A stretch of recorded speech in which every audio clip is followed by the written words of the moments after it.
Hey, welcome in. It's the Arrowhead Addict podcast.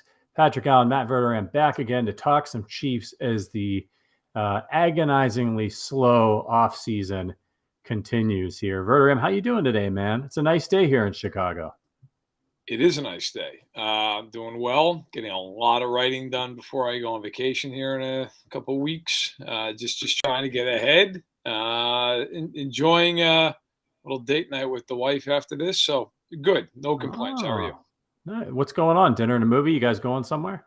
Going with friends to a brewery. So just to enjoy some beers. And, while I'm there, I'll have my KC Beer Co.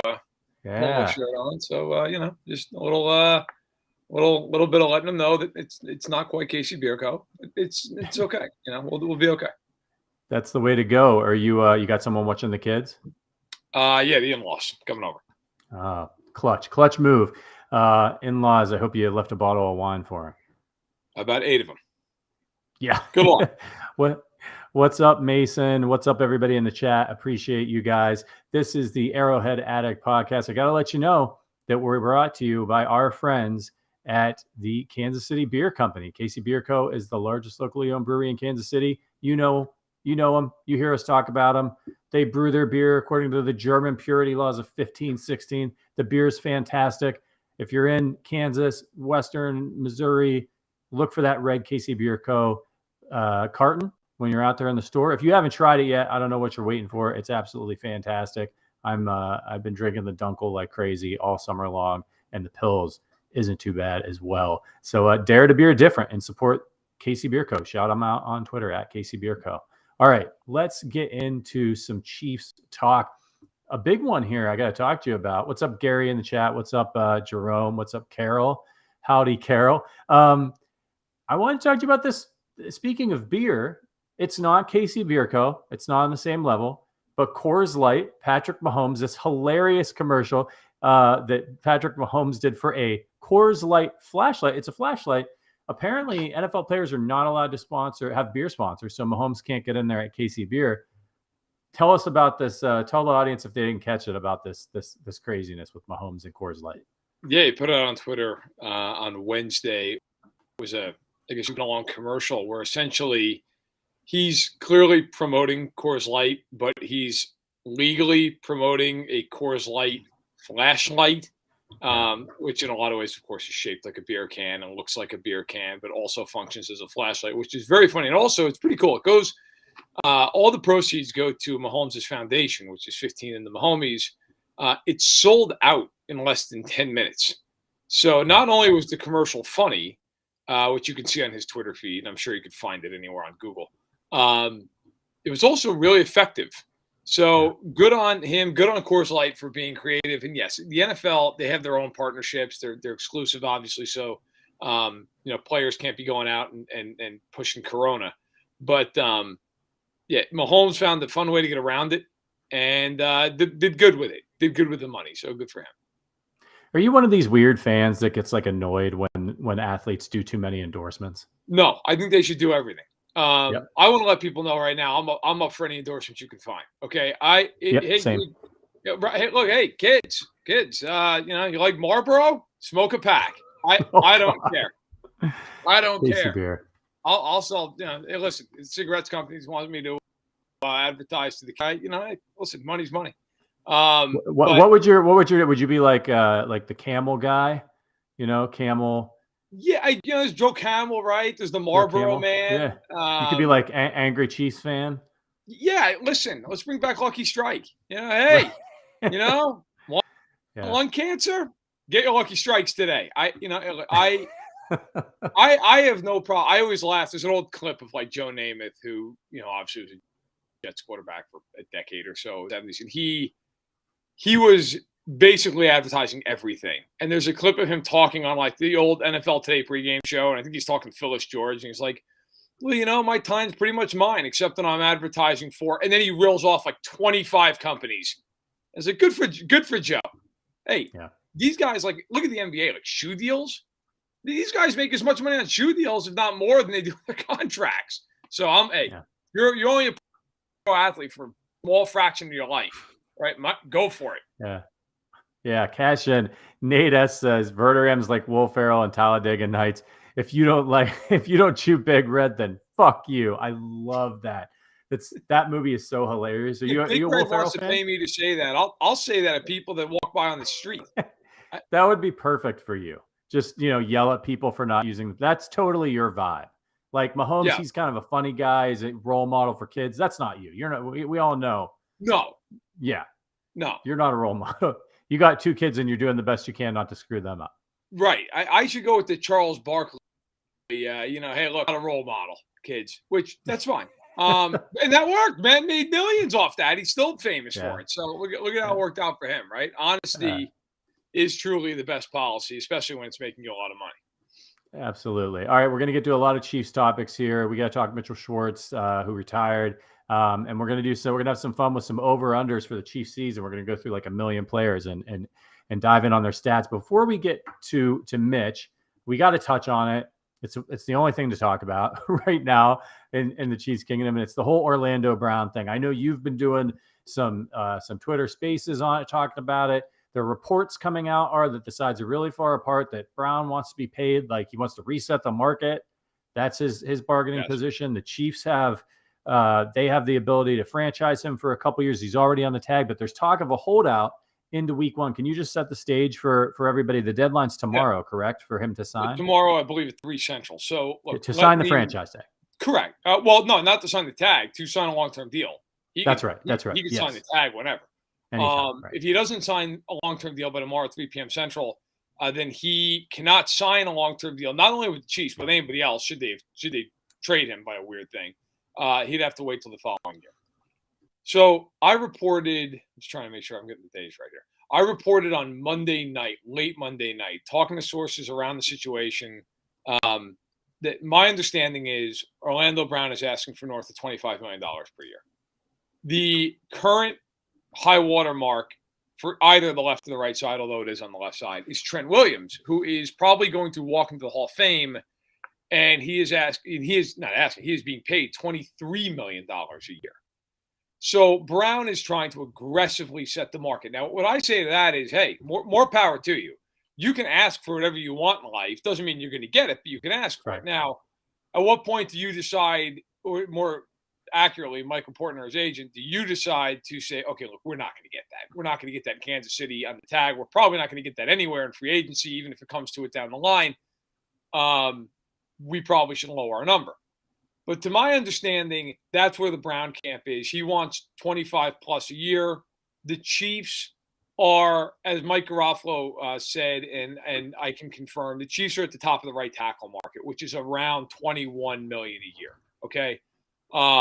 That is a significant gap. If you're talking, let's just say a 5-year contract, that's $20 million in overall value. And of course, there's going to be a gap in guaranteed money as well based off that, because one side's going to want the more guaranteed. The Chiefs are going to say, well, you're high on overall value, so you're high on everything else as well.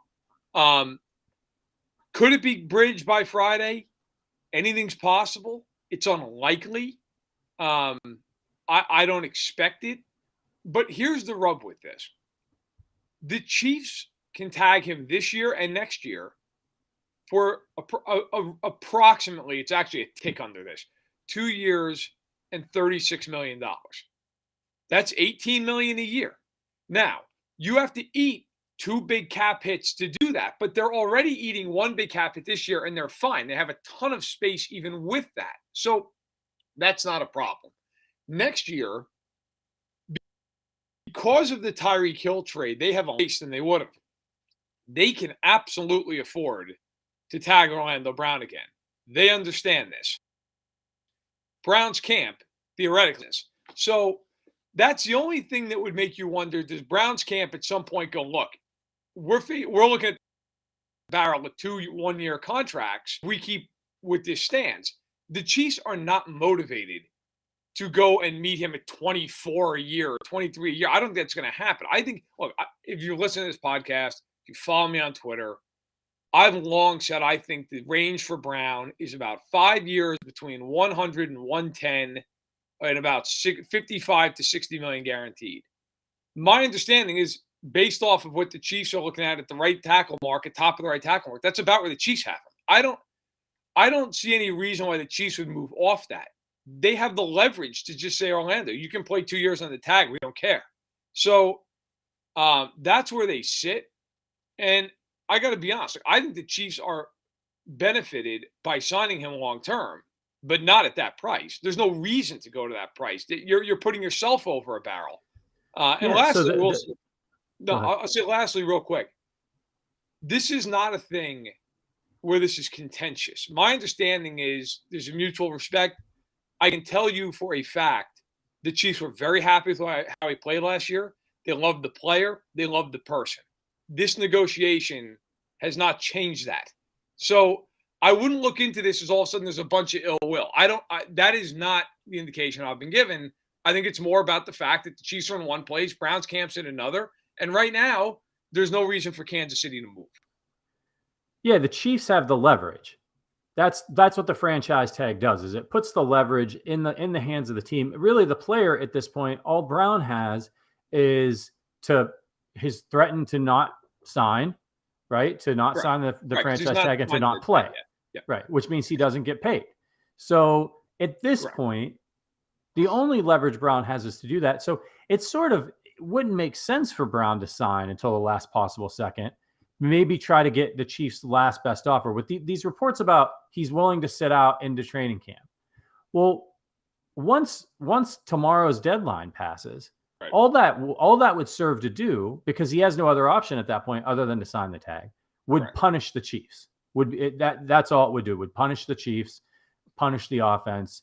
So do you think that if he doesn't sign by the deadline, he'll follow through with that? Or is it just a negotiating tactic to put that threat out there now? Let the fans get nervous and get angry. Let the front office feel the heat. Is that what this is? Yeah, let me tell you something. They can, first of all, yes, it's a negotiating tactic. Second of all, do you think the Chiefs care if he sits out 2 weeks of camp? Do you think the Chiefs are really quaking in their boots if he's not there on August 15th? The Chiefs care that he's there for week 1. That's it. And my suspicion would be, and I don't know this for fact, but this would be a strong inclination. He will not sign the tag into camp, because if he has not signed the tag, even though the cap hold counts against the Chiefs, he does not become eligible to be fined if he misses training camp, because he is not under contract. So he doesn't have to sign the tag. He could sit there for a month after July 15th and say, hey, that's fine, whatever. I'm not going to sign the tag. I'm going to sit here. But at that point, there's no leverage one way or the other. Like, he's not, unless he just said, well, I just want to be traded. And again, which by that point, the Chiefs would be like, that's nice, we're not trading you. Like, we don't care. I would suspect that he probably would sit out some camp. Why not? Players hate camp. He probably would sit some of it out, train on the side. But keep in mind, what matters is week 1 and after that. His tag is for $16.6 million, which is essentially $1 million a game. His entire career to this point, he was a 3rd-round pick. Okay, he has made in his career about $4.5 million. He will make more in his career in 5 weeks of the regular season this year than he's ever made in his life to this point. It's not like he's a player who's made $50 or $60 million and can be willing to sit out a month or two to make a statement. It's life. This tag for Brown is life-changing money. Right. I would be floored if he sat out any meaningful games, any real games. I could see him sitting out a majority of camp. I would be shocked if he sits out actual regular season games. Yeah, why not take the camp vacation? Yeah, absolutely. Punish the team a little bit and then cash in, and you're ready for week 1. I think that's probably what happens too. Although there's the hope, of course, that they want to sign, they want to get something done long term, because of course this is the downside for Brown. Yes, he gets life-changing money if he plays on the tag, but if he blows out his knee, right? If he has a career-ending injury, that's the end of that 16. And what did you say you thought a fair offer for him was? I think it's about 5. Well, I'll go down the middle of what I said: 5, 105, and $55 to $60 million guaranteed.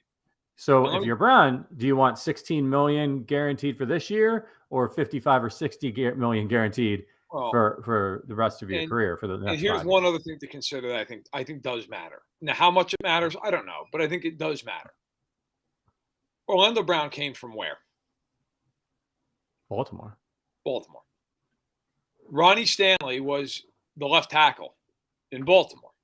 Yep. He signed, at the time, the biggest deal in NFL history for a tackle. About $100 million. I think it was $98 million, if I'm not mistaken. I'd have to look at the exact number.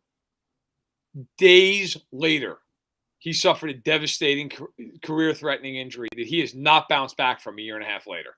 He missed the entire rest of the 2020 season. He came back last year, played in the opener of 2021, missed the entire rest of the year. You think he's happy he signed that contract? Yeah.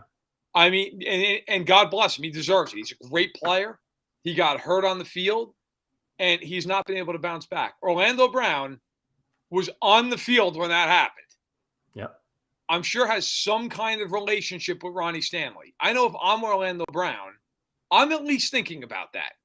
That wasn't, I mean, that wasn't something where, Ronnie Stanley got hurt recklessly in the offseason. You know what? He was on the field against Pittsburgh. It was a regular football play. His leg got caught up. He had suffered a catastrophic injury. It's unclear if he'll ever be able to return and be the player he once was, which at the time was a top 2-3 tackle in football. So I do think that stuff matters. And whether or not that means Brown decides to come to the middle here, I don't know. But the Chiefs hold the cards. And by the way, they will hold the cards next offseason too. So that's where you sit one day away from the tag deadline. And we've seen quarterbacks, Kirk Cousins most notably, bet on themselves. It's a little bit different when you're a lineman. Quarterback's the most protected position other than kicker on the field, right? And so you can maybe afford to roll the dice a little bit if you're a quarterback, especially if you're halfway decent. But for a guy like Brown, you're in the trenches. You got running backs coming running full blast behind you. Other guys are falling down. I mean, it's a dangerous position to be in on an NFL field. We'll see what happens. Hopefully, this is negotiation, and at the last minute, maybe the Chiefs come up $1 million or something. Brown's camp is satisfied, and they lock it in. That would be best for everyone, especially Brown. I know I would want the long-term deal, but that's I'm not a pro football player, nor am I rich. So. Sure. It also should be said quickly, like one thing to also think about from Kansas City's perspective. The Chiefs did something this offseason that, look, we initially both were like, what are they doing? Which was trading Tyreek Hill. Okay. Yep. And they got 5 picks. And I think initially we both were like, oh, they should have got more. And then kind of as time went on, you're like, okay, well, they actually ended up with a pretty good haul because they got 2 top 50 picks and so on and so forth. The reason I bring that up is the Chiefs did something a lot of teams would never do. Most teams would have just paid Tyreek Hill. They would have swallowed hard and they would have given him the money because he's a Hall of Fame level talent. He's 28 years old and he is integral to what they do offensively. The Chiefs, under Brett Veach, had the gumption to just say, no, we have a price and we're sticking with it and we're not going over that. And if you're not willing to stay in the building at that price, we're moving on. And they did it. Most teams, even well-run ones, would have given Hill that money. Now, you could argue whether they should or they shouldn't have, but the Chiefs had the courage of their convictions. And I think this also goes back to the end of the 2018 season. That defense was a wreck walking off the field in the AFC Championship game against New England. But the one thing they were good at, they led the league in sacks that year. Brett Veach understood that defense was terrible, and the best way to go about fixing it was a complete blow-up. They traded Dee Ford, which was unpopular in the moment, for a second-round pick. Okay, they acquired Frank Clark, which obviously worked out in some ways, didn't work out in many others with the contract. They let Justin Houston go. Eric Berry was gone. Steven Nelson was gone. So on down the line. They could have very easily said, we were an offsides away from being in the Super Bowl. We led the league in sacks. That part of it we're not going to change. They believed in their plan and their vision, and they stuck with it, and the next year they won the Super Bowl. So one thing about them in this Veach front office, when they feel something strongly, they stick to it, which is why I do not think all of a sudden they're going to panic and try to raise up their offer to meet Brown. I'm not saying they wouldn't move a little to meet him. I do not think you're going to wake up on Friday and all of a sudden he's getting paid $25 million a year. That I would be very surprised. It goes against everything they've done since Veach has been the GM. Absolutely. And this is what happens when you have Patrick Mahomes. When you have a player like Patrick Mahomes, it's all about him. He's the most important piece. Everybody else, God bless them. Tyreek Hill, brilliant player. Travis Kelsey getting a little long in the tooth, still amazing Hall of Famer. It's about Mahomes. They have to have flexibility to be able to change and adapt the team to the needs, to put things around and people around Mahomes. And I think that Veach gets that. I think it's really smart of him to understand I need to be able to maintain flexibility. There's one sacred cow on this team, one sacred cow, and his name is Patrick Mahomes II. All right, let's talk about Mitchell Schwartz. Before we do, though, just wanted to say, if you like the Arrowhead Addict podcast, consider becoming a member. We had a happy hour / trivia with our members this week. Earlier in the week, it was a lot of fun. We did Chiefs trivia, Arrowhead Addict podcast trivia, had a great time. Gave away, I've got to mail an Arrowhead Addict podcast hoodie to Australia. Got to figure out how the hell I'm going to do that. By the way, Brian, I need your address. Yeah, going to pay is what's going to happen. Gave away a couple of golf hats. It was a lot of fun. Would love to meet more of you out there. So if you're interested, link is in the description, and wherever you get this podcast, consider becoming a member and supporting our show. All right, let's talk about Mitchell Schwartz really quickly. He officially retired today. Friend of the show. Mitch has been on the show. We've had his brother Jeff on the show as well. Look, he had the back problems. He was holding out hope, I think, that he could get back. He had to see how he heal. But nobody wants to live with pain. That's the most important. Happy and healthy and as pain-free as possible to enjoy the rest of his life with his family. He's made the decision to officially hang up his cleats. This is a guy, he was an Ironman. He played 7,984 straight snaps. All-time great Chief. I've got to ask you, Verderame, here's his resume.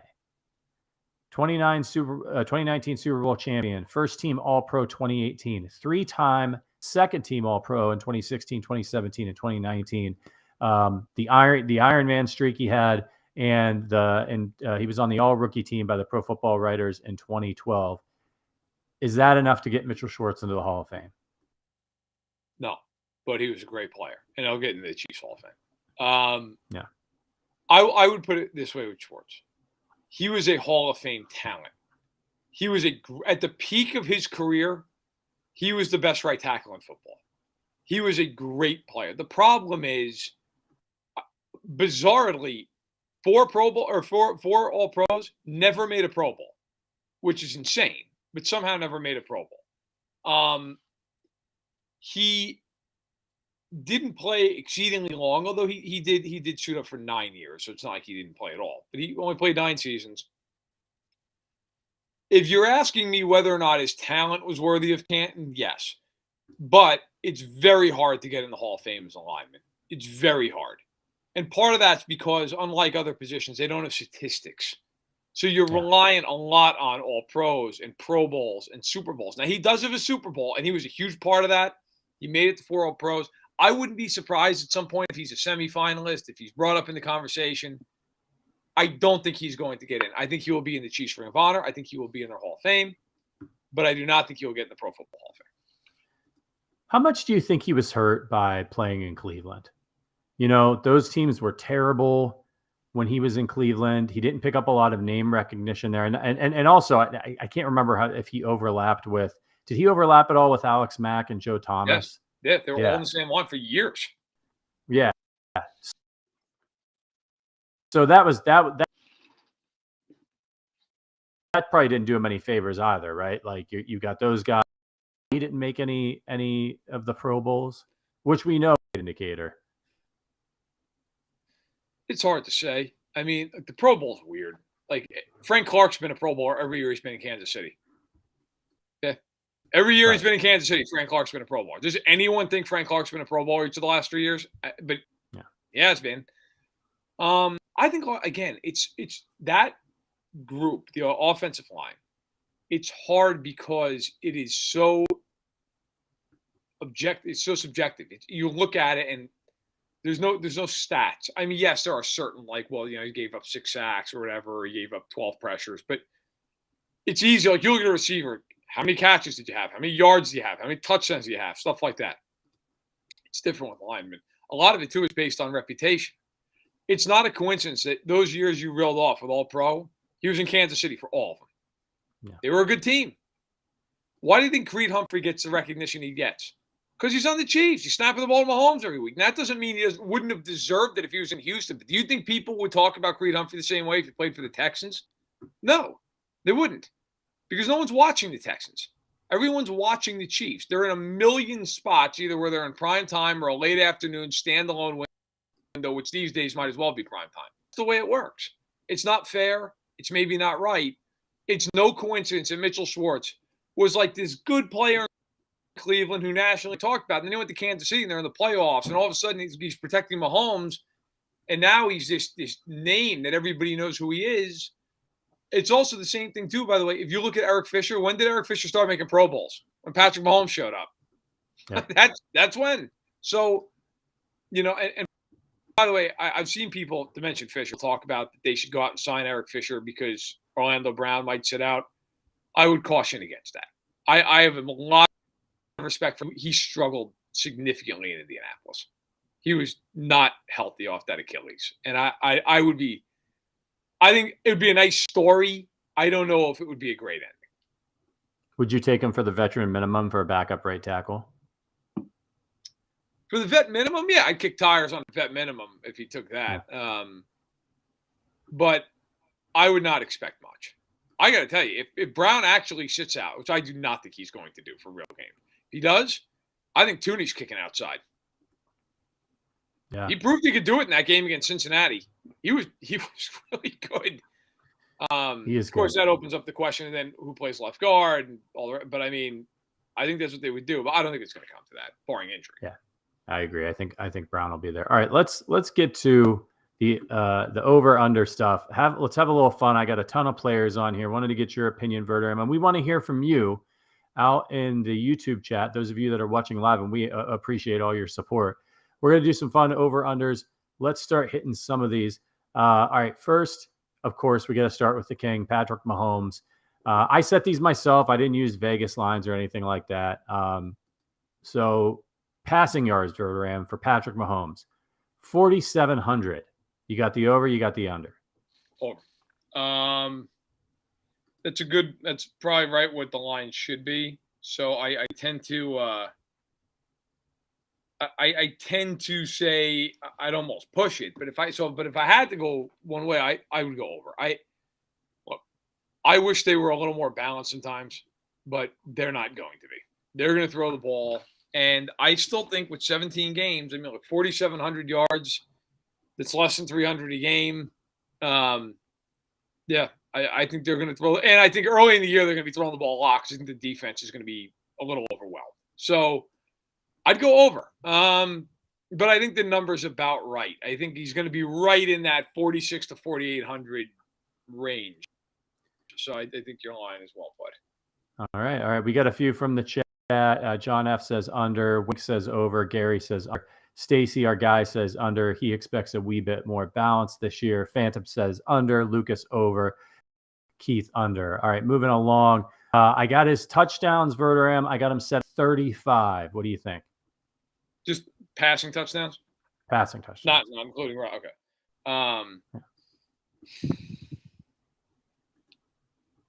I'm trying to think what I said the other day because I know I basically gave out what I thought his line would be, and I think I said 36. 36 or 37, I think. Yeah, we talked about it. I would slightly then go over. I'm trying to be consistent. I would slightly go over. Again, I think the line's right where it should be. The one thing that's going to be interesting with that is if they get down near the goal line with this offensive line, are they just going to run the ball in sometimes? I mean, that right. They can do that now. They have Ronald Jones as a bigger back. They have McKinnon. I mean, you wonder if they'll do that. But again, like I will argue with anybody, anywhere, anytime. This offense is going to score a lot of points. I know they don't have Tyreek Hill. I get that. They got I still think they're going to score a ton. I still think Mahomes is going to throw a ton. And by the way, for the first time in years offensively, they have something to prove. I think they will be just fine. And so I will go over. But again, to your credit, I think the line's about right where it should be. All right. Mason says over 35 easily. John F. over. Steven says over. Chad over. Phantom over. Gary over. Jerome says over in TDs. Our guy Stacy says over. They should be better in the red zone with Fortson back and Juju. We'll get to Fortson in just a minute. And then lastly, Verderame, just really quickly, we'll move on. Rushing yards for Mahomes, 300.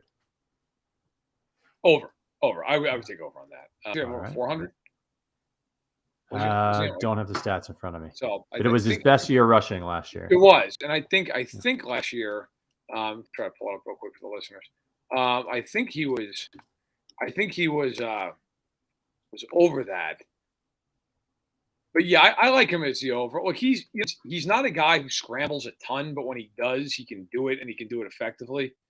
So last year he ran for 381, and the year prior 308.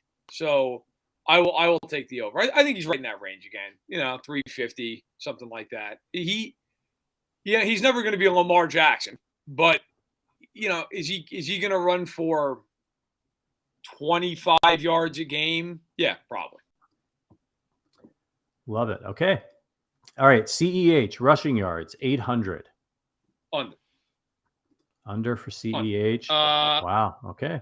Because again, they've got Ronald Jones and now they've got McKinnon, and Andy Reid treats the run like it's nuclear waste. So I mean, they're going to give him enough touches. Like to get to 800 yards, he's probably going to need 175 or so carries. That would mean about 12 a game or so. Could he get there? Yeah. The problem is A, he hasn't always been able to stay healthy. B, I think Jones is going to get about the same amount of carries as CEH, and I think McKinnon will get a handful. I don't think he'll get as much as Jared too. I think they're going to try to save him and use him in spots. Gore will get a handful as well. So I would go under.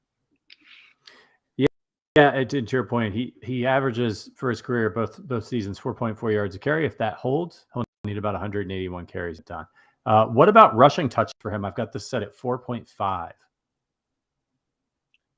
might go over on that. Because this is a team. I'd have to look how many they had last year as a team. But I could see them, including Mahomes, running for a few. I could see them having like 15. And I could see CEH having 7 of those. So, okay. Yeah, I would take the over on that. As a CEH fantasy manager, I would appreciate more touchdowns from that guy. And all right, let's go to Travis Kelsey. I've got his receiving yards set at 1,150.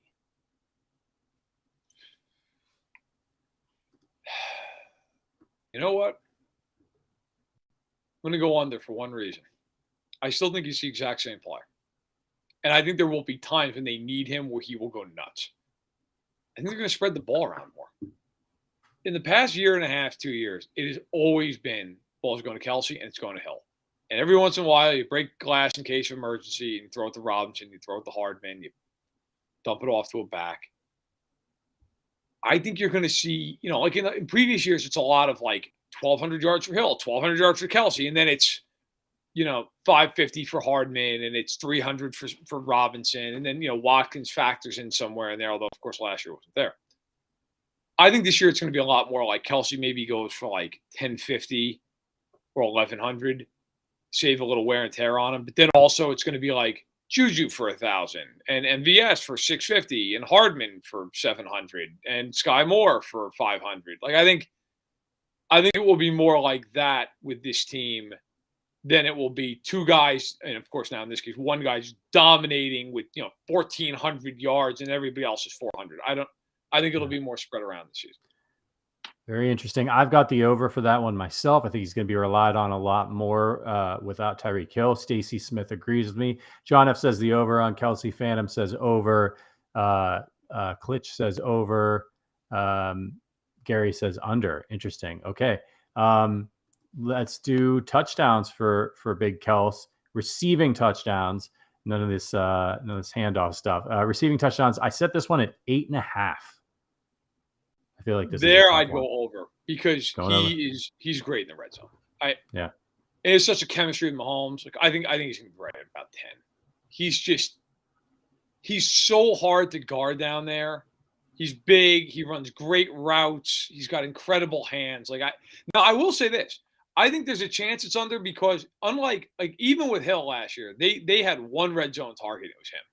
Like he was the guy, he's the biggest guy. Now they have MVS, who is a very big receiver. Juju's a very big receiver. Yeah.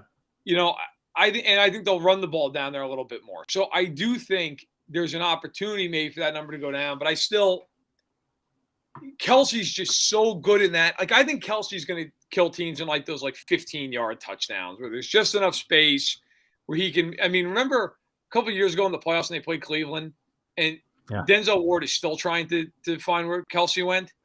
Yep, he's still out there. Denzel Ward looked like a victim. I mean, he was just face down, and Kelsey just tore like that. Those are the kinds of plays where I think 7 of his 10 touchdowns will come, where he just gets a one-on-one because teams are worried about one of the bigger receivers on the outside beating him, with a small corner. And I think he beats some guy up the seam. I've got the under on this one, and I'll tell you why. I think, to your point, they're going to have a lot of big targets down there. And I think with Tyreek Hill gone, when they get down in the red zone, it's going to be, double team Kelsey. Can't let Kelsey beat us. And I think Andy's going to have a bunch of plays drawn up that look like they're going to Kelsey, and you're going to see Jody Fortson. You're going to see MVS. You're going to see running the football at least early in the season. And then I think teams may adjust, and then Kelsey will get his, but I'm going to think he's going to come just under. All right, let's move on. I want to switch gears a little bit from offense. This is a kind of a rapid fire one for you, Verderame. Roster spots. All right. Over under on roster spots. So each of these guys, basically, it's will they or won't they make the roster. They're all set at 0.5 roster spots. So 0.5 roster spots for Ronald Jones. Over for Ronald Jones. Yes. Okay. Half a roster spot for Josh Gordon. Well, let's see. They usually keep 6 receivers. Hardman, MVS, Moore. I think Justin Ross is going to make this team. Juju, under. I think they'll put a special teams guy there instead of Gordon. Okay, under for Gordon. Derek Gore. Well, if I went with Ronald Jones, I got to go under. I think he will be on the team at some point. I think he'll be a practice squad guy. But I think starting the year, under, which, by the way, I don't think she should be an under, but I think he will be. Let's call practice squad a push. That's a push. Okay, that's fine. Then I would push because that's right. I think he'll be on a practice squad. Yeah, he gets the half a roster spot. All right, Cornell Powell. Under. Under for Cornell Powell. It's just tough. It's a log jam there. I think it's under. Yeah. Jody Fortson. Over. He'll make the team. He'll be the tight end too. Okay, then I got to follow up with that. Blake Bell. Under. I think Noah Gray's a third tight end. That's the end of the line for Blake Bell, according to Verderame. And this last one, DiCaprio Boodle. Under. You don't think he's going to make it? He's been hanging around. They need depth at corner. Is this the year this guy makes the leap? Well, you don't think so? You're talking corners. I mean, again, how many corners do they usually keep? They usually keep 6, could be 5. If they go 5 and 5 to safeties, because sometimes they could look at it and say, well, there's versatility. And look, they're going to have McDuffie. They're going to have Snead. They're going to have Fenton. They're going to have Joshua Williams. Could Boodle make it? Maybe. I feel like I'm forgetting another corner they drafted. Didn't they draft another corner late? I feel like I'm forgetting another corner. I would go under. I think it's tough. I think it's for all the talk about like how like this team is in such flux. Like in some ways it is. Like this is actually a fun exercise because when you really think about this team's roster, it's really deep. It's really like it is not even on defense where you're like, oh, they have all these question marks. I mean, I don't know if I know this is the last one. Think about the linebackers.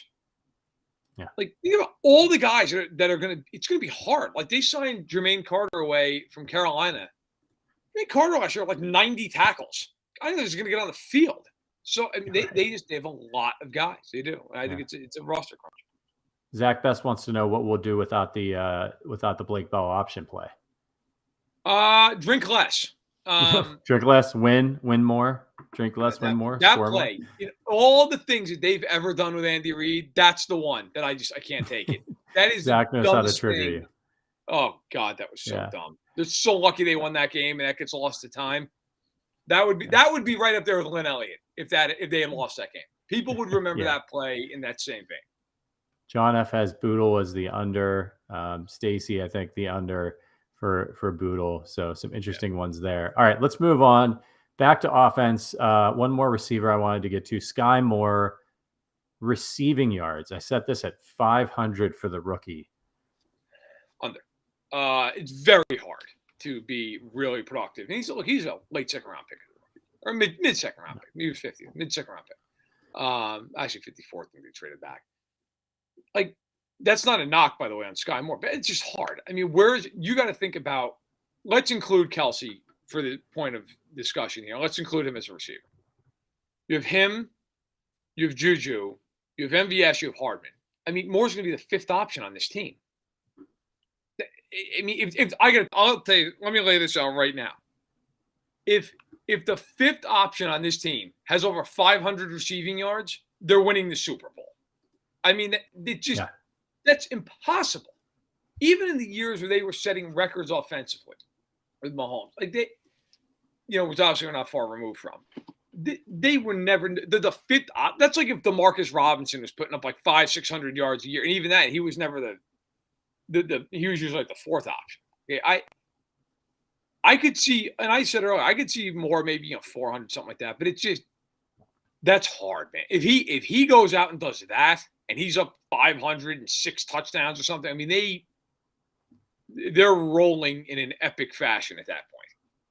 Yeah, keep in mind Tyreek Hill, his rookie season, 61 receptions for 593 yards and 6 touchdowns. So all due respect to, that's Tyreek Hill. So in Andy Reid's offense, with all of the and you could argue the Chiefs are much deeper at receiver than they were when Tyreek Hill was a rookie.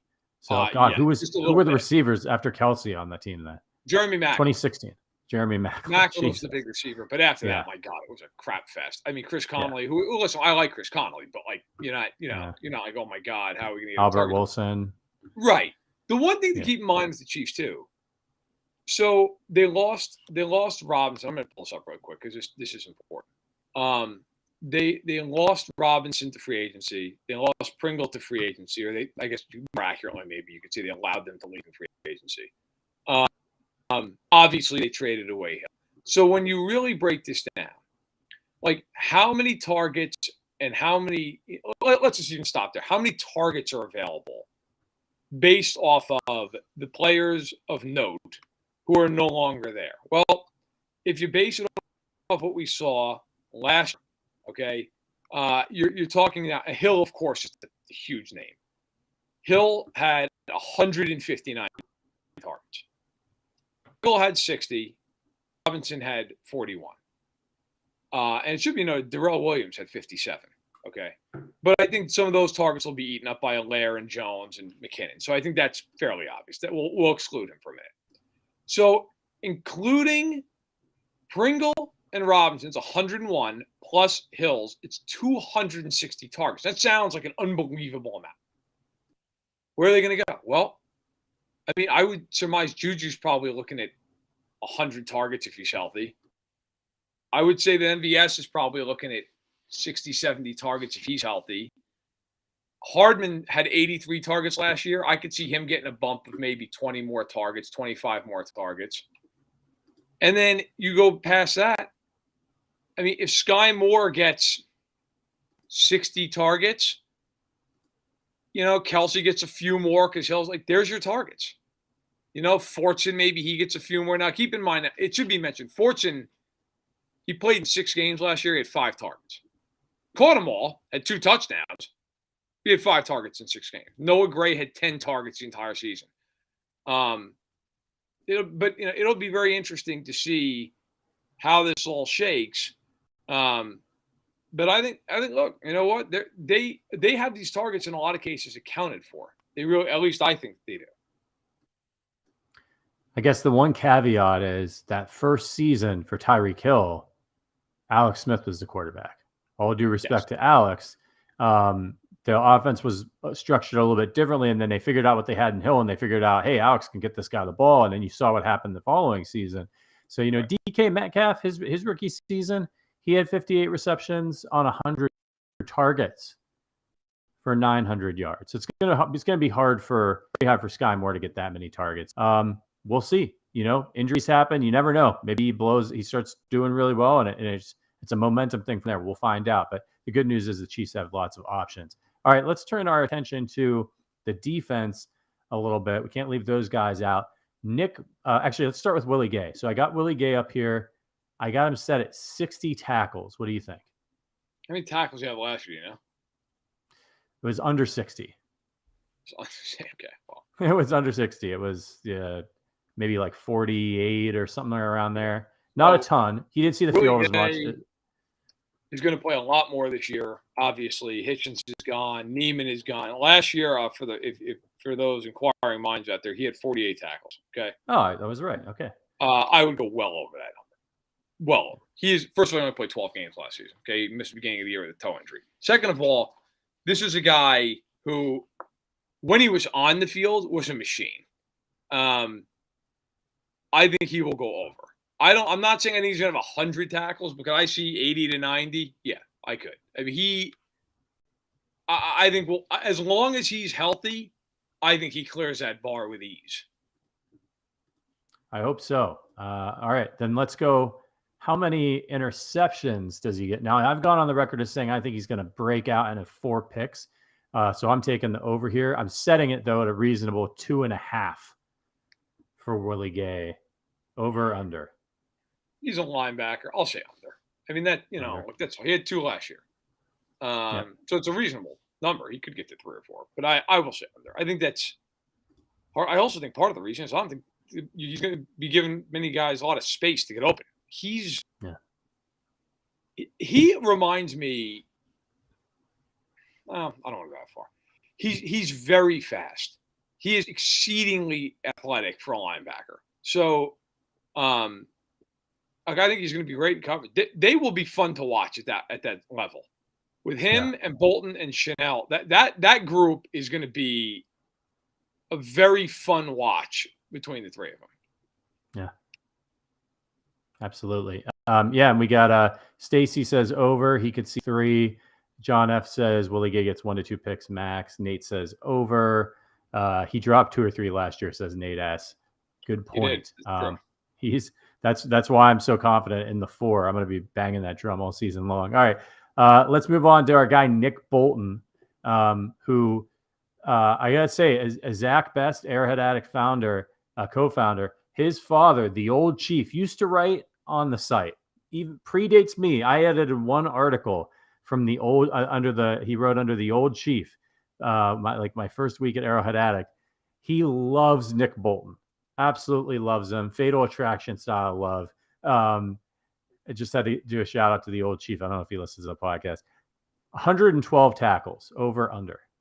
Okay, so I know why you picked this number, because last year he had 112 tackles. 112. This is where I go bold.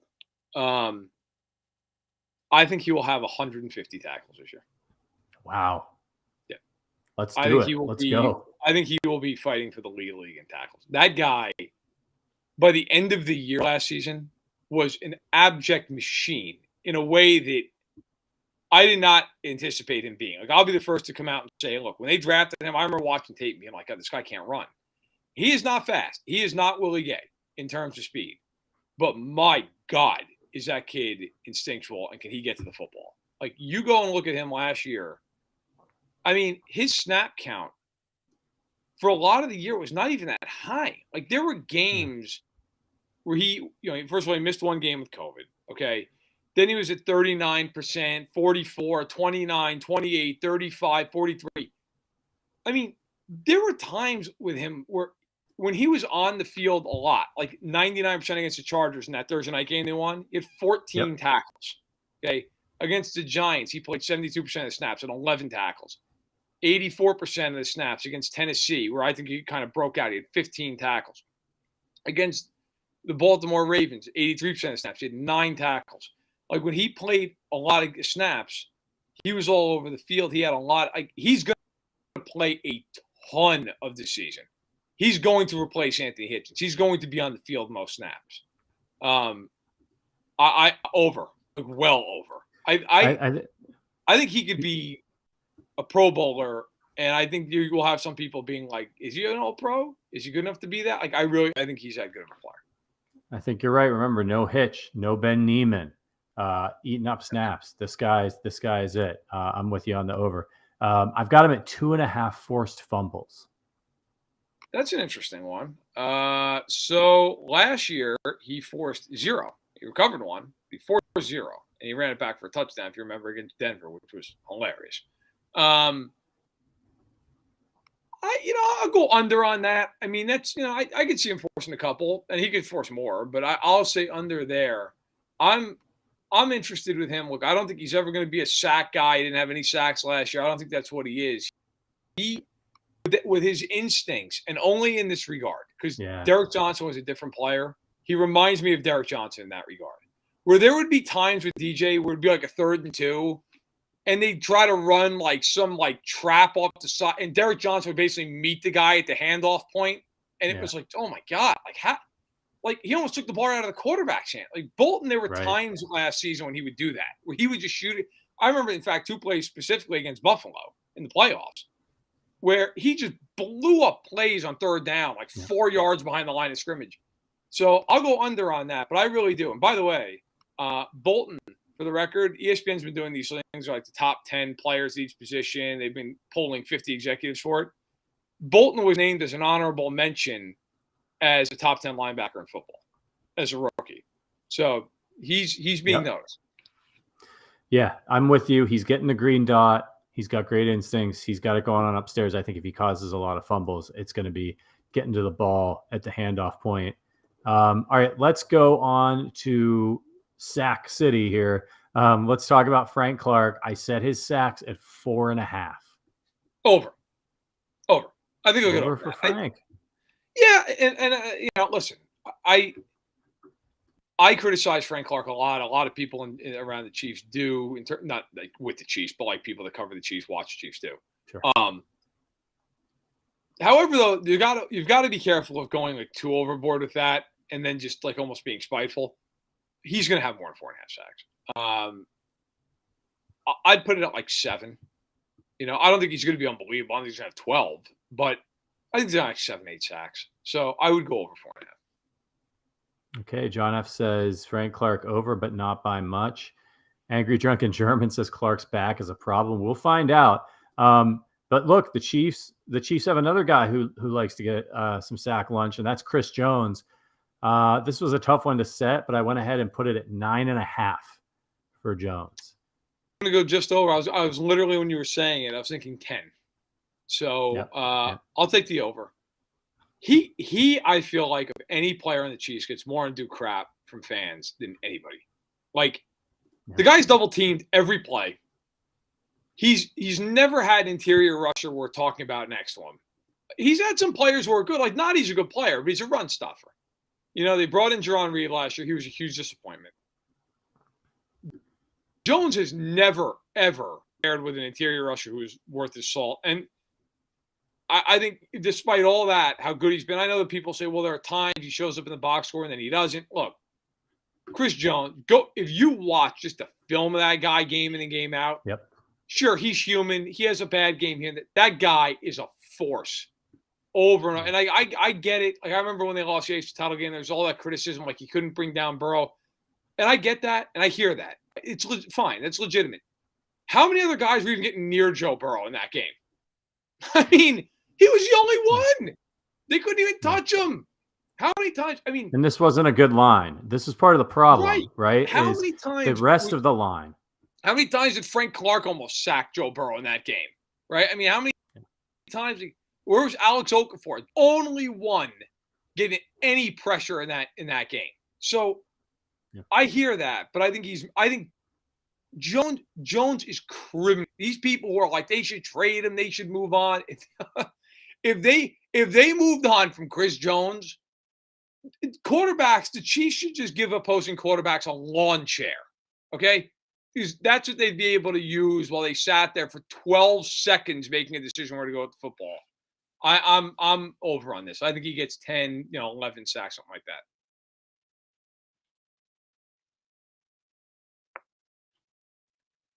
I think Patrick is frozen. Richard, I don't know if you could tell me. He did. Okay, look.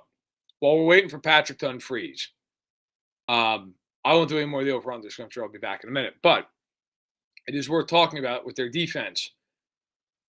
Jones is such an interesting part of what they do. But this year, and I'm probably going to be the next over-under to some extent, but so I won't touch on numbers. But Karlaftis is going to be really interesting this year in terms of how much does he impact the other guys on the line, right?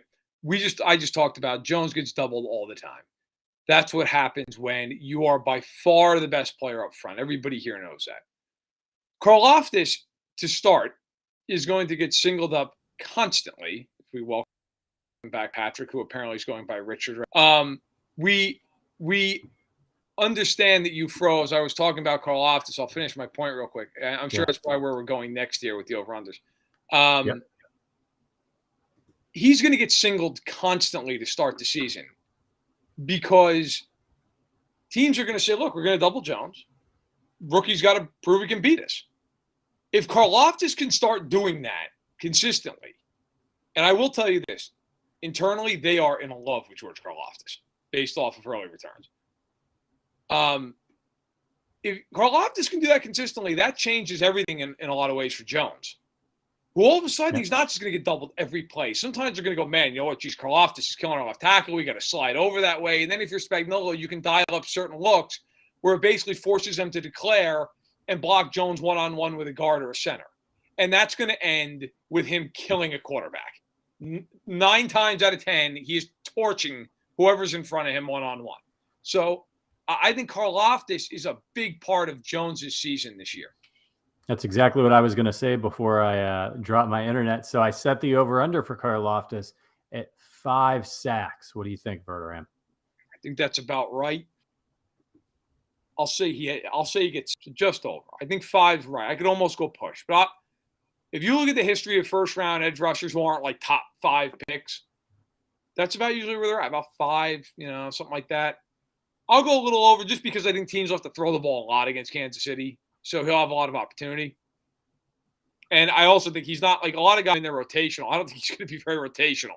They're going to need him out there. So I will go over, although that could change if they add Robert Quinn. But for now, I'll go over. Yeah, I'm with you on the over. I think, look, if Frank Clark returns to a little bit of form and is even slightly above average, slightly above replacement defensive end, and Jones is in top form, and then you add Karlaftis, that changes the calculus of this Chiefs defensive line, and it's going to make things a little bit easier on everybody. So I'm really excited to see how all this plays out. I know he's a rookie. They might start slow, but by mid-season, hopefully the sacks start piling up. All right, let's get to the secondary. Legerius Snead, 2.5 interceptions. That's a good one. You know what? I'll take the over on that. I think 3 to 4. He's not a great corner, but I do think he's a very good corner. And he actually does have pretty good hands. Like, he's shown the ability to catch the ball. So I'll go over on that. He was another guy, by the way, in those ESPN top 50 executives are polled and all this stuff. And who's the top 10? He was honorable mention as top 10 corner in the league. Yeah. I think as a rookie, the expectations for him were just sky high after that. And then last year he played well and people kind of lost their minds a little bit. He's a very good corner. Is he lockdown number 1? No, I don't think so. Is he a solid number 1 corner and would be a great number 2? I think he is, which is why I think they drafted McDuffie. So we'll see. I'll take the over on that. I could see him getting to 3 or 4. All right. And we're going to do the same number for the next 2 here. For Justin Reed, interceptions 2.5. Juan Thornhill, 2.5. What do you say?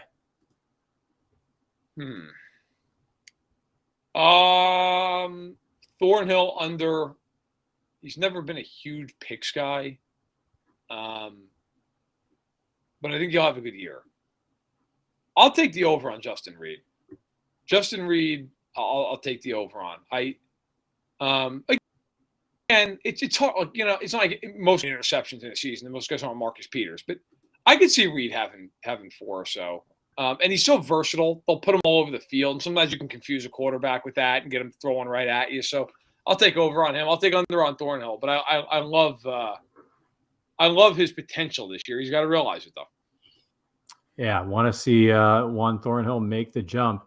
And then lastly, couldn't forget about special teams. Harrison Butker, I want his over-under on points. I set it at 134.5. All right. You're going to make me do math in my head, which is dangerous. All right. So 134.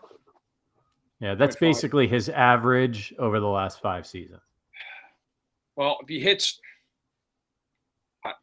34 field goals,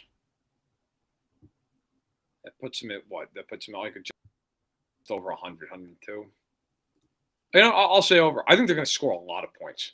Like I know there's this like weird thought out there that because they don't have time, all of a sudden Mahomes is going to turn into Kirk Cousins. I'm going to go ahead and bet that he doesn't turn into Kirk Cousins. They're going to score a lot. Over. My only concern really is Butker has that weird itis he had 2 years ago, where he was basically like God. Anything that wasn't 33 yards away, but on 33 yarders, you looked like me. So I would say over. I think he'll get to. I could even see him getting 140, 145, something like that. Stacy in the chat says over for Butker. Angry Junk in German says, I think we'll possess the ball longer this year, more field goals and fewer punts. The name's hilarious, by the way. It's hilarious, yeah. Good for him. We're sponsored by a German style beer company in KC Beer Co. All right, last one of the day for Butker. Missed extra points. I set this one at 2.5. Oh, over. Love the guy, but over. Like he's always good for like just one game a year. We go, what is happening? Like, he just like shanks 2 extra. He's funny because I've never seen a kicker that at least I can remember. Like I have less confidence in on an extra point than I do a 55-yard field goal. If he's lining up for an extra point, I'm nervous. I'm like, all right, come on, like focus. You got to drive this through. I'll use actually a game last year as a perfect example. That Bills game, he was not good in that game, if you remember. He missed an extra point. He actually also at the end of the first half. At the end of the game, the end of regulation anyway, the end of regulation, I was nervous as hell the whole way. And then he got out there for a 48-yard field goal. And despite the fact he had missed 2 kicks, I had complete confidence he was going to drill it right through the uprights. Like, he's always been clutch. And by the way, even though they lost to the Bengals the following week, he was in the same spot, and he did it again. He put it right down the middle from 44 yards out. So here's a fun bet for the people out there. And then I like Stacey's, we may wrap up with that. Does he miss more extra points or field goals? Yeah, that's a good one. So last year, just on Butker, well, for his career, he's 233 for 248 in extra points. Yeah. His first year he played 13 games. He hit 28 for 28, and after that, more scoring started to happen. He's 20 of 28 career 50 plus, which is just incredible. 36 of 42 from 40 to 49.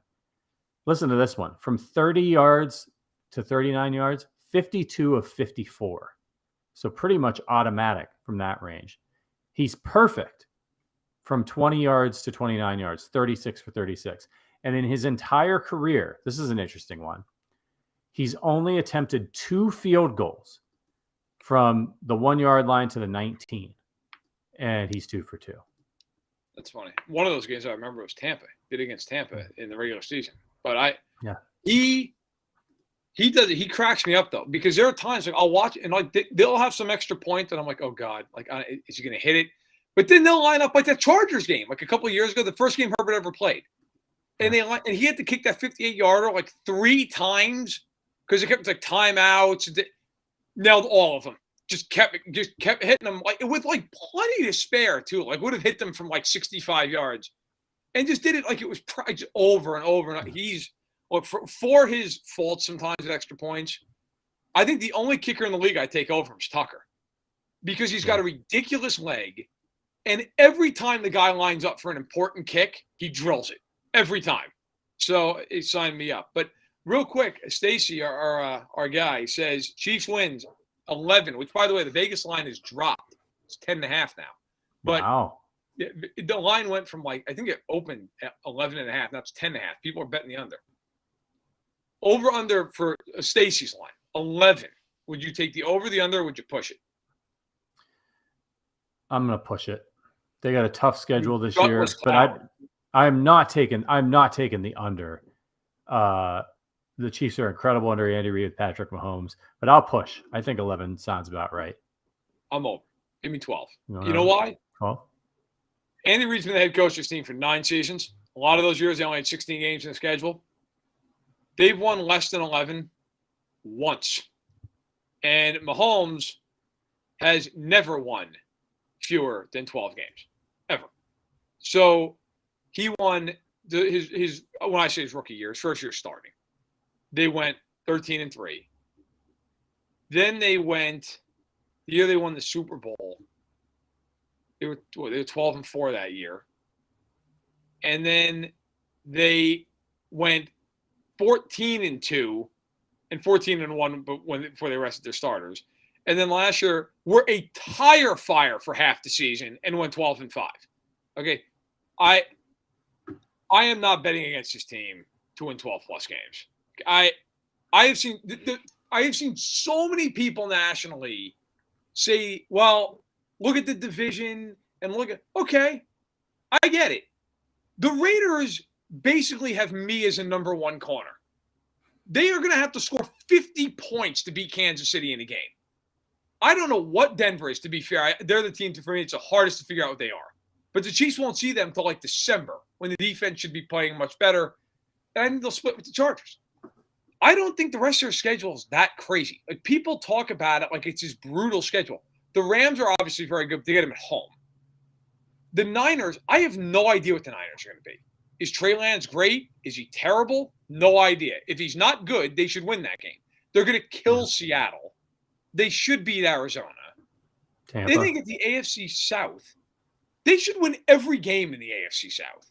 Like, at Indy's the toughest of the four, but they're better than Indianapolis. Like, to me, Buffalo's a very hard game. At Cincinnati's a tough game, and at Tampa. So you have like those 3 games, and then I'm not even including the Raiders as hard games. Like, you have those 3 games, Denver and the Chargers. So it's 7.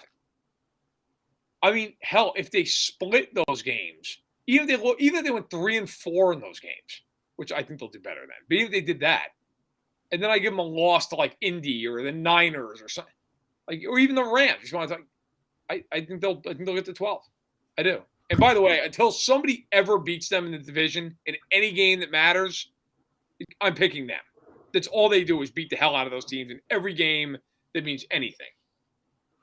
Well, they're loaded up on defense. It's going to be a new look team on both sides of the ball. I'm pretty fired up for them to get to camp.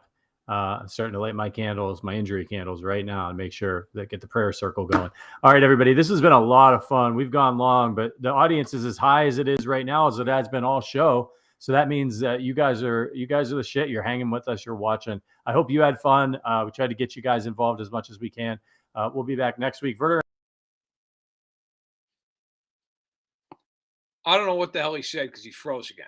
It's selfish son of it. But that's neither here nor there. Look, we want to thank you guys for coming on, for watching. If you haven't subscribed to the YouTube channel, please do it. Of course, you can follow Patrick on Twitter at rpatrick. You can follow me at Matt Verderame. You can super follow me, which is hilarious. You do not have to, but you can.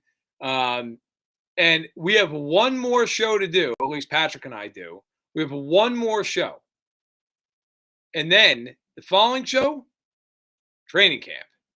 We'll be in training camp. And that Thursday, actually, ironically, I'll be in Atlantic City. That's a whole nother story. But next week is the last show that Patrick and I will do before the Chiefs are in camp, cracking pads, getting ready for the season. We can't wait. We will be here for all of it. And we have so much coming on down the line. We're going to have our Sunday show during the season. Believe me, we can't wait. So, for Patrick Allen, frozen or not, I am Matt Verderame. Thank you for watching the Arrowhead Addict podcast, sponsored by the Kansas City Beer Company. We'll see you again next week.